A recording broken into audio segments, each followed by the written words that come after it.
property coach as well as the CEO of the Property Academy. Now, you may or may not know that at the end of February, the 26th and 27th, we are holding our first Wealth Builder 2-day workshop here in Johannesburg. And I just wanted to give you a quick sneak preview with regards to what we're going to be covering. So I'm going to be bringing various experts in the field into the room, from property coaches to tax specialists to property attorneys to property investors who are already doing specific strategies. So one of the first sections we'll be doing is structures and tax.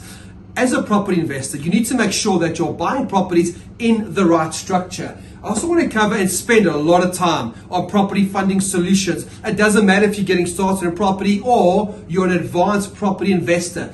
Everyone gets stuck with property funding solutions. So I'll be bringing various experts into the room to talk to us. How do we access creative finance? Another thing that's quite popular are what strategy should you be following? Should you be doing buy-to-let? Should you be doing installment sale agreements? How do you do that? How do you structure it? What type of deal would work for an installment sale agreement?